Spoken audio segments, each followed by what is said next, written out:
Welcome to the Connected Spirit Podcast, a space where the mystical and the human experience merge, where we explore what it really means to walk a spirit-led path. I'm Courtney Dawson, an ethical medium and mentor, and for as long as I can remember, I have felt the presence of the spirit world. But my journey hasn't been simple. It's been one of self-discovery, healing from religious and emotional trauma, navigating fear, judgment, and the loneliness that comes with embracing something the world doesn't always understand.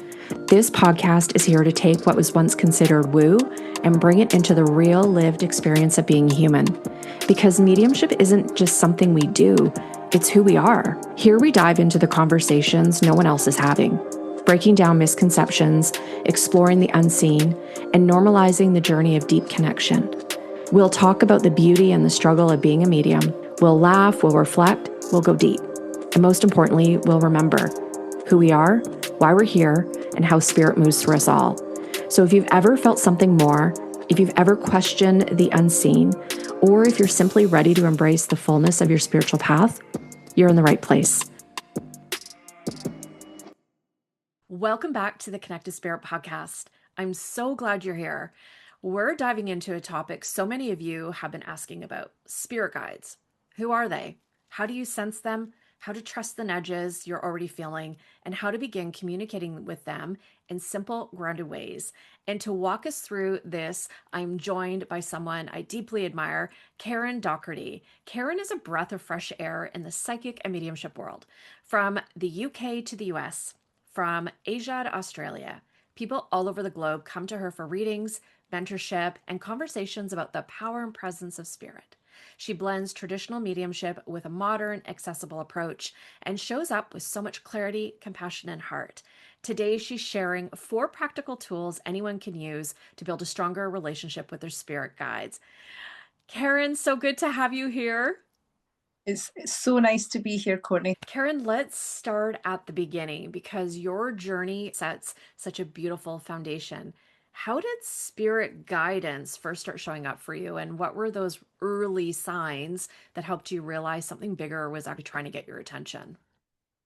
It's always an interesting question, isn't it? Because as a medium and as other people who do this work will know, we don't really realize what's happening way back when. For me, it was more like I used to see things and feel things and see other people from the other place, I would call it, not really realizing at a young age that that was mediumship. Throughout my early years and into my early teenage years, I always followed mediumship. I used to read books on it. I was fascinated by it and felt things and seen things that I used to speak to my grandmother at the time about because she seemed to just have an understanding of it.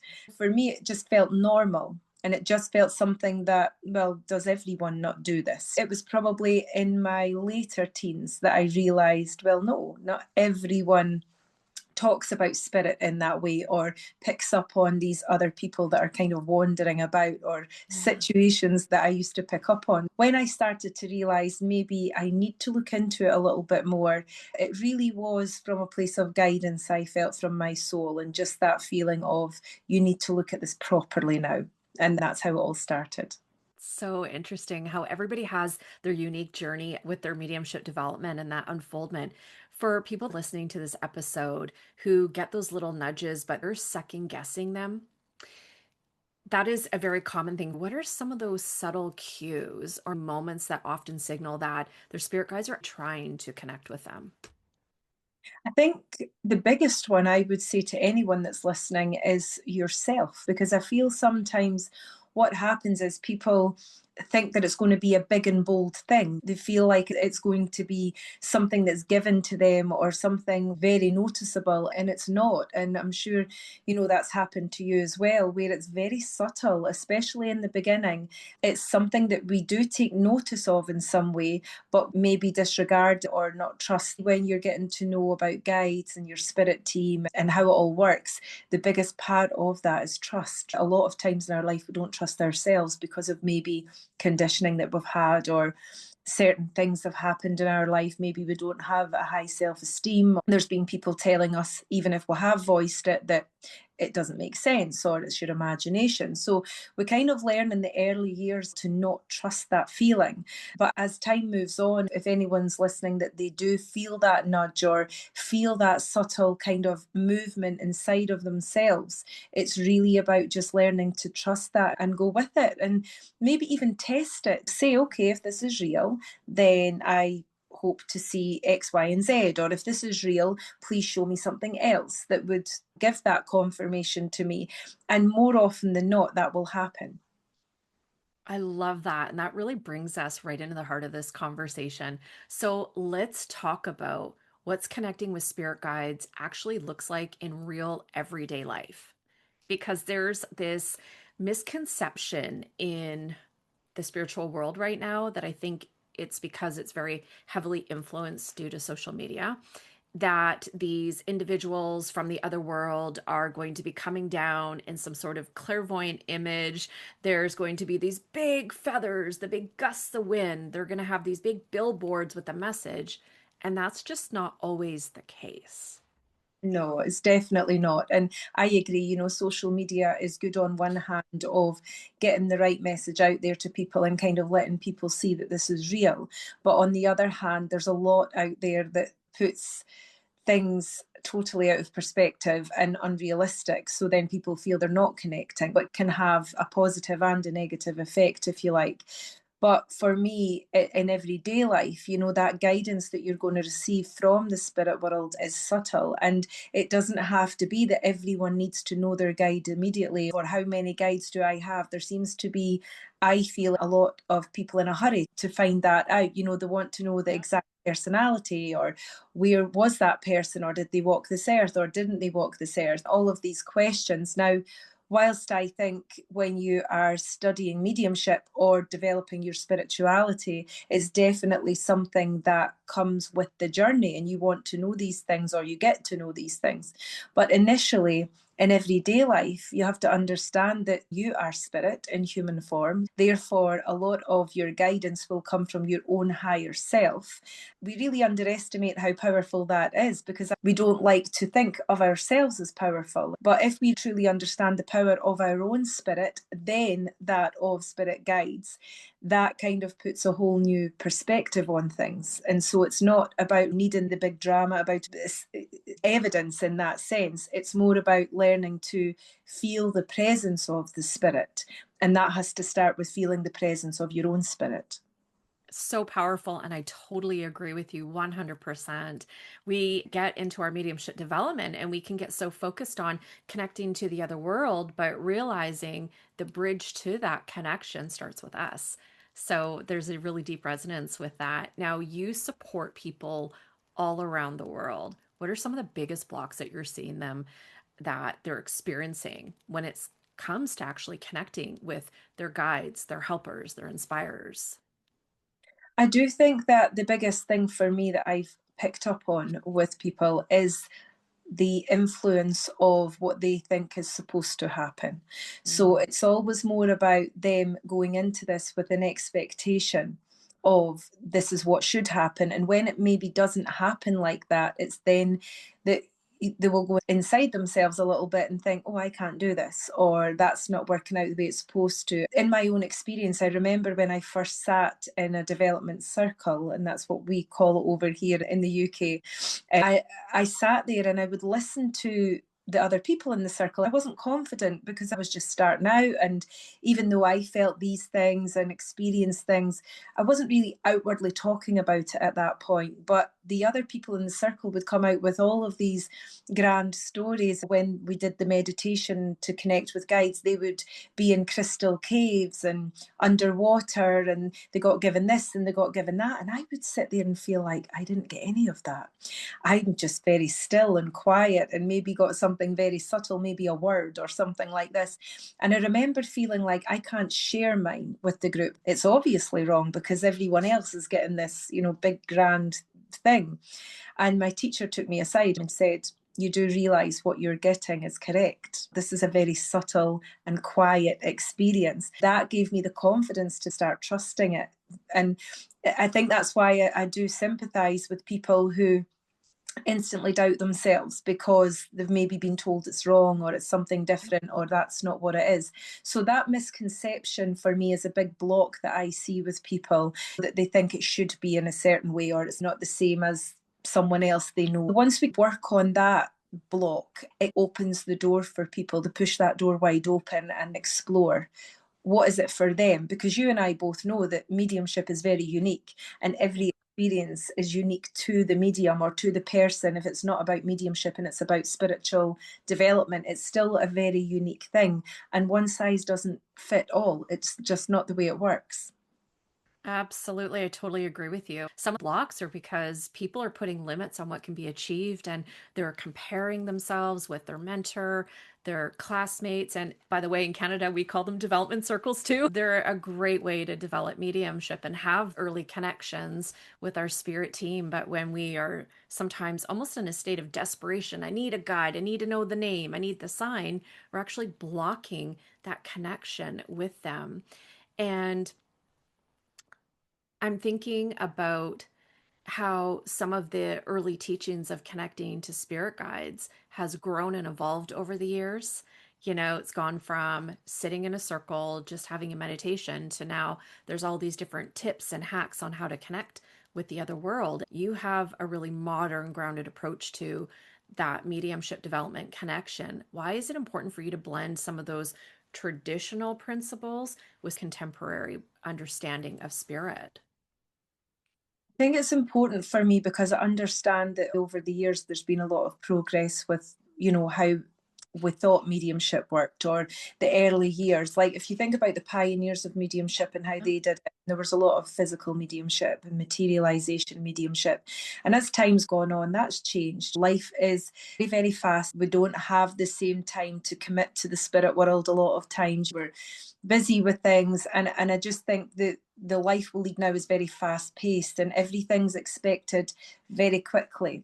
For me, the one thing that's important is understanding that mediumship takes time to develop, but it's not something that just comes in an express way. Blending what we know of the past, which is dedication and commitment to that development, but also mixing that with how life is now and the understanding that maybe we don't all have the same amount of time to dedicate to that. And the spirit world are aware of that as well. Mixing the two ways for me is important because the traditions of mediumship is important, I feel. It's, when you look at the past, the way that road has been laid for us to be working now is truly amazing and shouldn't be forgotten at any level. Whereas now I think sometimes mediumship is seen more as entertainment. It's seen, like it's about TV and all the rest of it. Now, whilst I still think TV is great for that if it's done in the correct way and it's a good platform, also, again, there's detrimental effects to that as well. And I just, it's important for me, Courtney, to know that it's sacred. It's something that shouldn't be underestimated. It's very powerful, but it's also very sacred. Remembering the tradition of it keeps me in that place. Absolutely. In my ministry training to become an ordained spiritualist minister, I had to study the pioneers of mediumship. And we're looking at the advent of modern spiritualism, the official date, March 31st, 1848. Not really that long ago, but spiritualism and spirit communication in considered more modern times was happening. But if we look at some of these incredible pioneers, we have the Fox sisters, Estelle Roberts, Helen Hughes, Jack Weber, these people weren't searching online because there was no such thing as internet. And a lot of them were just sitting in the power, in the stillness, in their own home. They didn't have the books and resources that we do today. They were fully dependent on the spirit world for guidance. And I think that's missing too. I think that's the Yeah. part that's missing. Spirit knows what we need. They know they have to adjust certain ways of communicating with us because the mind is like a little rat race and they're trying to keep up with us because they understand the value and the significance of that communication. Yeah, exactly. And I've just returned from the Arthur Findlay College last Mhm. week. Went down for a little plug-in, as we know, and it's just so steeped in the history of everything to do with this. So when you're talking about Helen Hughes and the Fox sisters and everything, I just think it plays such an important part. And I know that not everyone might know about these pioneers. And I know that when you come into this, unless you've got someone sharing that with you, how are you going to know that? But it's well worth looking back on, even to Gordon Higginson and how he worked. And there's things on YouTube, you can look at all of these ones because they're more recent. But it really does show, no matter how far back you look to 1848 or even recent times, true authentic mediumship is about a true connection to spirit, and that does take time. Everyone's different, we all have different ways of learning, we all have different time scales of learning, because I know that some people seem to pick up on things really quickly and other people feel like their path is a bit longer. But it doesn't matter. It's what's right for you, for spirit, and for your development. Everyone is different. No two mediums are ever going to be exactly the same. Okay, let's get into those practical pieces. Can you walk us through the 4 tools that you teach for strengthening a relationship with spirit guides? Yeah, of course. And I think that one of the biggest ones that I always start with is meditation. Meditation is quite a scary word for some people. I get a bit of a fear about it because they feel like I can't close my mind off, I can't sit in the quiet, I can't meditate. But people don't realize that they meditate all the time, in the sense of maybe you're washing dishes and you just kind of go into this daydream place. Even that's a little bit of meditation. So when I talk about meditation, it could be a walk in nature, it could be sitting by the water with music on in the background or in silence. It's whatever speaks to you and resonates with you. Learning how to do that is important, because if you can connect with the center of you, your own quiet place, your own soul, that is what's going to strengthen that link, of course, then to connect with others, guides, helpers, or if you're doing mediumship development, the spirit world. So the first thing I would say is meditation. That's a really big part of it. Now, to break that down into 3 other tools, really, I think that runs through everything. I don't know how you would feel about that, Courtney, that learning to go into the quiet space of you really does then run into everything else. Another tip that I have is, if you can learn to be in that quiet place, do some visualization. Maybe visualize a certain room that you know you are safe and secure in sitting in. And it's just in your imagination, it's visualization you're doing initially.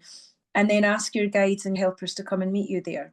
And it might not work for the first 5 times, but the 6th time it might work. It's experimental. Some people will do these things and then say, oh, I didn't get anything. And that's fine. In 3 months' time, if they try again, they might very well get something. So time changes things as well. Stages in your development changes things too.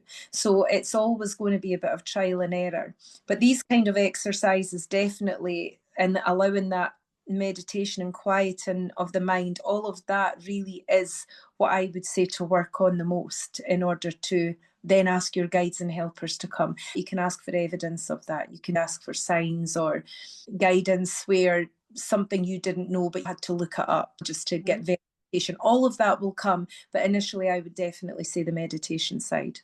Because if there's too much internal noise, it's going to make it difficult for someone to feel that subtle energy of the spirit as they begin to gather close, right? Yeah, it definitely is. And I think, again, people talking about not being able to quieten their mind, you have to realize that your mind is never going to be quiet. Your mind is always going to be engaged, because mediumship works through the mind. The touch of the spirit world and that influence of spirit, that's the only place they really can have, that you'll make sense of that. So you're going to use your mind as a tool, but when thoughts come, they will go. But it's more about learning to observe your thoughts and just allow them to flow rather than focus on them. And that's why you feel like you can't get anything else, because the focus is on the thoughts. But learning to let them flow and just be the observer is the best way to do that. How can someone tell the difference between what is their own inner voice and what's actually coming from a spirit guide? I think that comes from getting to know yourself. better. If you start to really, when you do meditate or when you sit in the power, start to focus on your body, what it says to you, what it's doing. Maybe you feel like you're connecting with the guide. How does it feel within your body? Because your body is part of it as well. Even if you're in that slight altered state through meditation, you're still going to be aware of things. So learning what your own body reactions are, then in time, when you do get something coming in, you will be able to differentiate. I know that I do that, or I know my body responds that way. A lot of people, for instance, talk about their temperature changing. They get warmer, they get colder, they feel spirit that it's cold for them. Other people say they heat up. But if you get to know your own body and those reactions, then it's like a calling card of when the energy is changing. Once you get to know yourself more, you will absolutely know what's from spirit and what's from you. And I'm sure, again, you will agree, Courtney, that within the evidential side of the mediumship, you instantly know what, sometimes if your mind jumps into it, you instantly know because you can feel, oh, I think that's me, or vice versa.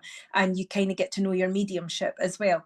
And it happens. I think, again, it's allowing yourself to know that that's okay, that this happens. Your mind is going to jump in. Some of it will be your imagination. Some of it will be your own mind, because your mind is there to give you answers. If I sit and ask a question in my mind, like, oh, is that my guide, or is that me? Your mind's going to jump in with an answer no matter what, because that's what your mind is there for. So I think it's just about getting to know your body, getting to know yourself, getting to know how you react to things.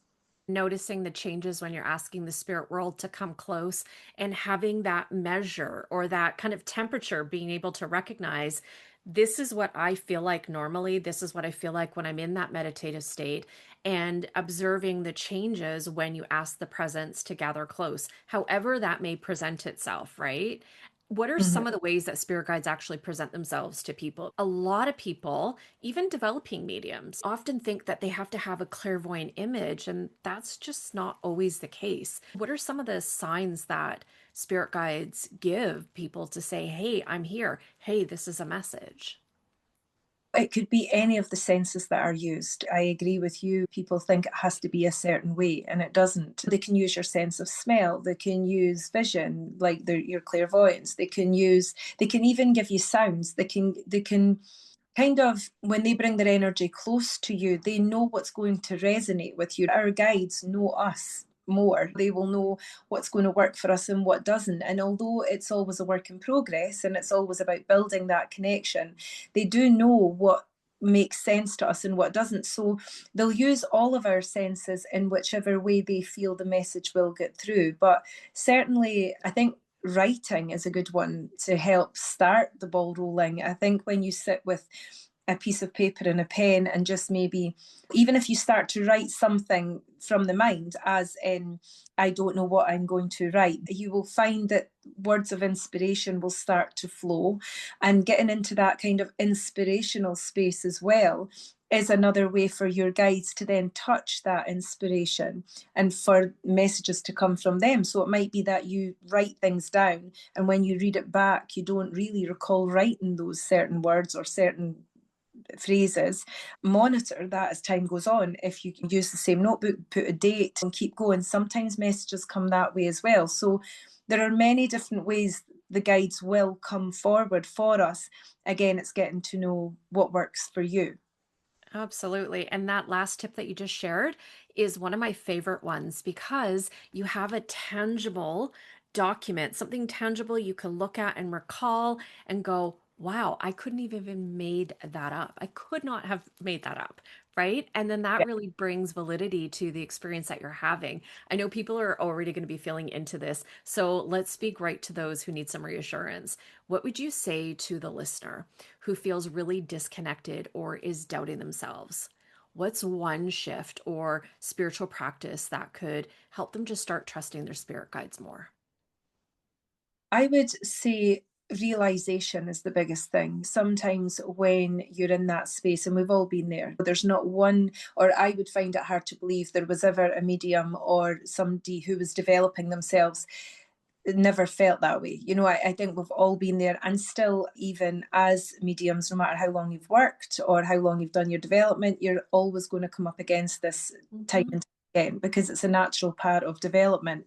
I would say realization is a big one. Just find a space where you can actually believe in yourself. This is really about loving yourself and believing in yourself enough to know, and instead of looking for answers out with yourself. It's time now to go within and really start to trust, to get to know your own spirit. If you can get to know your own spirit and really trust that, then the rest will become a little bit easier. Even on your doubtful days or times where you feel it's not going properly, you will know that you can recall that feeling of knowingness and go back into it. And I think that's a big one. Oh, what a great piece of advice. I want to say it's so easy to apply when we can just let ourselves get out of the way and realize that mediumship isn't about perfection, it's about progress. And this is why we call it unfoldment. And the medium that you are today, the connection that you have with your spirit guides today, is going to continuously evolve as you do, the human, right? Yeah, completely. It's another misconception that people think once you work as a medium, that that's you. You know everything, you've arrived at your mediumship. Well, no one ever arrives at mediumship. It's something that will be continually developing and progressing. Things that I thought at the beginning of my journey, when I look back, that's changed, because you have to also be open to the changes and open to that realization that we don't know everything. This is something we learn as we go forward for however many years that is. As a medium, that's exciting because it's not a restriction, it's actually exciting. For me anyway, I feel like, well, why not? This is about developing. And even if you work as a medium for many years, you still want that development. You still want to know that you are giving your best to the spirit. And that means always being open to development. Absolutely. It's a big responsibility doing this work. So, that path of development, you're never going to arrive. You're always going to grow.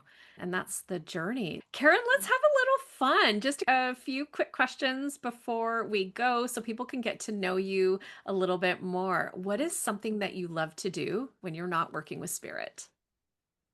My thing is probably music. I love Okay. music. I love listening to live music, but also I love water. So for me, walking down at the seaside or just taking time out in nature is a big thing. I don't think that we get enough time to do it. Life goes very quickly, and before you know it, that's another week gone. So that's the kind of thing I love. So there's two sides to me. There's either that really quiet side, or there's a side of let's put the music on and be rejuvenated that way. Love it. A show, book, or podcast you are loving right now? I treated myself to a few new books when I was away at the college. I ended up buying Simon James and Brian Yeah. Roberts. They were actually the teachers there and have always been my teachers. So I'm reading their book, which I love. And the other one I bought was called The Magic Staff, and that was Andrew Jackson Davis. So I'm starting to read that as well. And again, I never make time to read. I've got, even in my room here where I work every day, I've got all of these amazing books and pick them up and put them down. So again, I must make time to read more. Those are some good books. The Magic Staff, a little dry read, but it's really good. It's just because of the time when he wrote it, but a fabulous book. You're going to love it. I'm sure you will. What's something people might be surprised to learn about you? With mediumship or Could be with, anything, personally, spiritual, mediumship. well, if I look back on my life, I used to sing in a band with my sisters. I used to be Oh, do all that kind of thing. I was even in an ABBA tribute band, but don't tell anyone. So I've had that fun stage side of things as well. The mediumship is a complete contrast, even though I do my events and speak to people all the time. It's in a completely different way. People might think that was a bit strange. On one hand, I'm here speaking in the quiet, and on the other hand, the band side of things was there. I love that. That's so cool. What a contrast. Let's shift back into what's been moving in your world spiritually. Have you been getting any themes or messages from your spirit guides, either for you or for the collective? I think for the collective, and I'm sure a lot of mediums are talking about this right now, I know that the world's changing. The world always has changed. When people talk about things are happening right now, things have always happened if you look back over the history of time. So we're always kind of constantly evolving in the world, but particularly just now, it feels a bit heavy, a little bit oppressive, and it feels like people are really struggling with a lot of things that are going on. So for me, my inspirers and guides and my spirit team really are giving me more, I would say, collective messages for people, so that we're reaching more than just the one or the two or the person that we might be speaking to that day. And the thing is that there is change, of course there is, we're evolving, things are changing, but there has to be change just now, and it feels a bit heavy, then we'll have to come into the light too. So I just feel like giving people that hope, because for whatever reason, I do feel a lot of clients that I'm speaking to at this moment in time are feeling the heaviness of the way things are outwardly, not even just within their own homes. Yeah. So my guides and helpers and team are really pushing forward to tell people, look, there's definitely lighter times coming.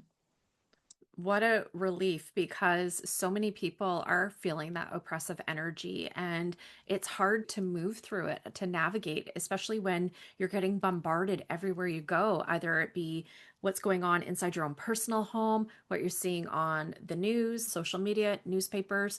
Some reprieve is on its way. So what a great message that I know everybody who's listening is really going to benefit from. Here are a few things that I would love for you to take away today from our conversation with Karen. Your spirit guides are communicating with you, often in quiet and ordinary ways. Doesn't have to be elaborate. You don't need to be more intuitive in order to connect with them.